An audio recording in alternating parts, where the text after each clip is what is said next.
Қайырлы күн оқушылар, менің каналыма қош келдіңіздер. Бүгін 90-дық жиынтық бағалау 4-ші сынып әдебиеттік оқу пәнінен 3-ші тоқсан бойынша жауаптарымен таныстыратын боламын. Менімен бірге видеоның соңына шейін бірге болыңыздар. Егер де түсінбеген сұрақтарыңыз болса, комментарийге және де описаниеге WhatsApp номерімді қалдыратын боламын, соған жазсаңыздар болады. Және де басқа да пәндерден көмек қажет болса, WhatsApp номеріме шығуыңызға болады.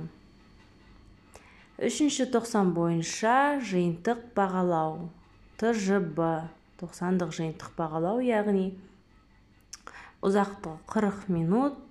Бірінші тапсырмаға кірісейік. Тыңдалым және айтылым бойынша мәтінді мұқият тыңда, тапсырмаларды орында. Қысқы кеш. Алғашқы қар жауды. Қар жер әп-сәтте аппақ түске малынды. Ағаштар да ақ ұлпа қарға оранды.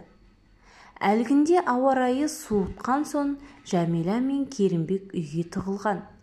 Қар жауған сәттен бастап екеуі терезе алдында сыртқа көз салумен болды. Жәмила, қарашы, аспан толы аппақ қар, бірінен соң бірі жерге асығып түсіп жатыр, деді Керімбек. Анау бір қар ұлпасы үп-үлкен екен, қаздың мамығындай ау. Есіктің алды да аппақ, қандай керемет, деді Жәмила терезеге үңіле түсіп. Екеуі үй ішінде жарты сағаттай отырды. Далаға шығудың ретін таппады. Ата-анасының жұмыстан келуін асыға күтті.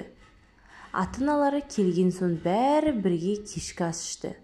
Бірақ Жәмила мен Керімбектің бүкіл ойы мен көңілі далаға бір рет ойнап келу болатын. Бұлардың ойын біліп қойғандай, көршілердің ұл-қыздары сығырлаған күлкілер мен былдырлаған дауыстары құлақтарына анық шалынды. Далаға барып ойнап келе қойыңдар, деді әкесі. Сәлден соң ақ көше бойы ары-бері шапқылап, аппақ қардың үстінде аунап, қуанып, ойнаған балаларға лық толы.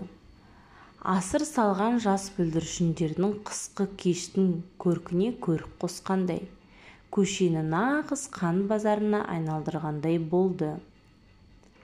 Міне балалар, мәтін бұл. Сіздерге түсінікті болды деп ойлаймын. Тағы да өздеріңіз оқып шықсаңыздар болады. Осы мәтін бойынша енді сұрақтарға жауап береміз. Бірінші сұрақ. Балалар ата-анасының жұмыстан келуін неліктен асыға күтті? Себебі олар жана жауған қармен ойнағысы келді. Ата-аналарынан рұқсат алып сыртқа шығу үшін. Осы секілді жауаптар жазасыздар. Екінші тапсырма.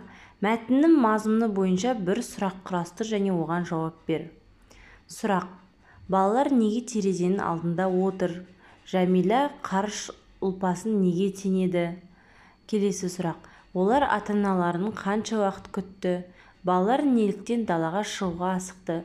Осы сияқты сұрақтар жазасыздар. Осы сұрақтардың өздеріңіз таңдап алған сұрақ бойынша жауабын жазасыздар, сол сұрақтың жауабын. Олар сыртта жауып тұрған қарды бақылап отыр. Қаздың ақ мамығына ұқсатты. Жарты сағаттай уақыт күтті. Жана жауған қармен ойнау үшін, деп осылай жауаптарыңызды жазасыздар. Келесі. Екінші тапсырма. Берілген жоспардан қалаған бөлікті таңдап, мазмұнын бір жақта өзгертіп айт. Жоспар. Жәмила мен Керімбектің алғашқы қарды қызықтауы. Екінші. Балалардың ата-анасын асыға күтуі. Үшінші. Қысқы кештің қызығы. Осы жоспар бойынша мазмұнды бір жақта өзгертіп жазуларыңыз қажет. Осылай жазасыздар балалар, тыңдап алыңыздар. Алғашқы қар жауды, айнала ақ мамыққа оранды. Інім екеуміз есік алдында ойнап жүргенбіз. Күн суыта бастаған соң үйге кірдік. Терезеден жауып тұрған қарды бақылап отырдық. Әпке, қарашы, аспанда қар қандай көп, тоқтамай жерге түсіп жатыр, деді інім. Иә, Қар ұлпалары қаздың мамығына ұқсайды екен, дедім мен. Міне осы сияқты өздеріңіз қалаған бөлігін бірінші жаққа өзгертіп жазасыздар.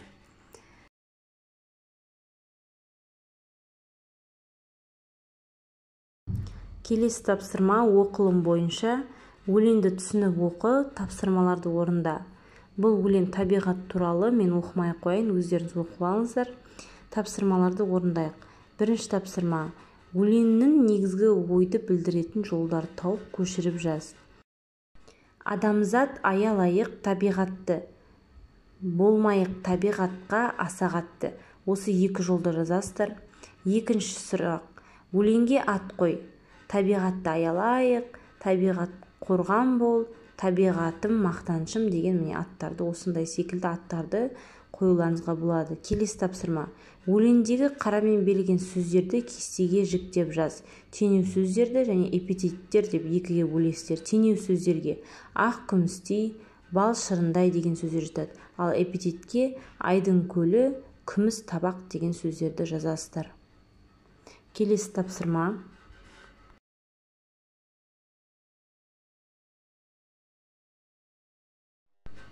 Жазылым. Үшінші тапсырма. Оқылымға берілген өлеңдегі көркем сөздерді қолданып, табиғат және адам тақырыбына шағын мәтін құрап жаз. Берілген жоспарды қолдан дейді. Жоспар беріліп тұр, 3 жоспар. Бірінші жоспар. Адам табиғаттың ажырамас бөлігі. Екінші. Табиғат тіршілік көзі. Үшінші. Табиғатты қорғау әр адамның парызы. Осы жоспарды пайдаланып мәтін жазасыздар. Сіздерге мысал ретінде, үлгі ретінде мәтін беріп отырмын. Табиғат пен адам егіз ұғым. Адамсыз табиғат, табиғатсыз адам өмір сүру мүмкін емес. Табиғат сөз жетпес сұлулық, баға жетпес қазына, көз тоймас әсемдік. Табиғат тіршіліктің құт берекесі. Өйткені адамның бар өмірі табиғатпен байланысты. Сондықтан да табиғатты қорғау әр адамның міндеті. Біз табиғаттағы әрбір жайқалып тұрған ағашқа қамқорлық танытуымыз қажет. Бір тал кессең, 10 тал ек деп бекер айтылмаған. Міне осы секілді өздеріңіз шағын мәтін құрап жазасыздар. Міне бұл бал қою кестесі, бұны мұқият қарап танысып алыңыздар. Барлығы міне соңғы жазылым тапсырмасына 6 бал беріліп тұр. Назарларыңызға рахмет. Видеоның соңына шейін көргендеріңізге рахмет. Тағы да келесі сабақта кездескенше сау болыңыздар. Егер де сұрақтарыңыз болса, комментарийге және де WhatsApp нөміріме жазсаңыздар болады. Менің каналыма жазылып, лайк басуды ұмытпа.